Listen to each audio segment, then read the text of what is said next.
పల్నాడు జిల్లా వినుకొండ పురపాలక సంఘ కార్యాలయంలో వేసవి తీవ్రతను దృష్టిలో ఉంచుకుని సోమవారం పారిశుద్ధ్య కార్మికుల కోసం 100 రోజుల ఉచిత మజ్జిగ పానకం పంపిణీ కార్యక్రమం ప్రారంభించారు. విశ్వ హిందూ పరిషత్ దాతల సహకారంతో ఈ కార్యక్రమం నిర్వహిస్తున్నారు.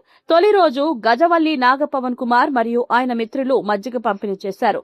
ఈ సందర్భంగా మున్సిపల్ కమిషనర్ శివరాం ప్రసాద్ మాట్లాడుతూ ఎండల సమయంలో కార్మికుల ఆరోగ్య రక్షణకు ఇటువంటి సేవా కార్యక్రమాలు ఉపయోగపడతాయని తెలిపారు.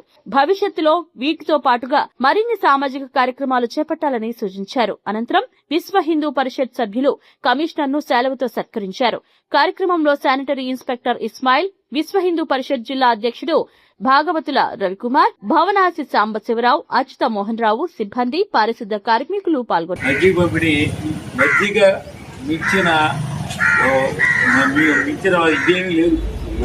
అసలు మంచి ఔషధం, దీని మించిన లేదు. ఎంత పలచగా అయితే అంత మంచిది. ఇంకా వాళ్ళు కొంచెం చక్కగా ఇస్తున్నారు. ఎంత పలచగా మనం అయినా కూడా మధ్యలో కూడా 4 రకాలు ఉన్నాయి. ఆ 4 రకాల్లో 4వ రకం మనం తాగాలి. ఒక స్పూను పెరుగులో నీళ్ళని గెలగొట్టి తాగితే మనం ఇచ్చేది లేదు. లోపల కడుపులో మంచి బ్యాక్టీరియా ఉత్పత్తి అవుతుంది. మంచి బ్యాక్టీరియా ఉత్పత్తి అవడం వల్ల మనకి అనేక రకాల సమస్యలు తగ్గుతాయి. మీరు రేపటి నుంచి కలెక్టర్ గారి ఆదేశాలతో ఓఆర్ఎస్ ప్యాకెట్ కూడా తెప్పిస్తాం. అది 2 లీటర్ల బ్యాగులు పవన్ గారు కూడా కొన్ని ఇస్తామని గవర్నమెంట్లో బయటపడుతున్నారు. గవర్నమెంట్ హాస్పిటల్ కూడా ఓఆర్ఎస్ ప్యాకెట్లు కూడా తెప్పిస్తాం. ఈ కార్యక్రమంలో మీరు రేపటి నుంచి కూడా కార్యక్రమం 3 to 6 డ్యూటీలు మార్చుకోండి. చాలామంది 200 వస్తామన్నారంట. కరెక్ట్ కాదు. గవర్నమెంట్ అనేక రకమైన వాతావరణ సూచనలు చేస్తుంది. ఎండ వేడిమి బాగా ఉంటుంది. మీరు ఎంతన్నా పని చేయండి, ఎంత ఆరోగ్యంగానే ఉండండి.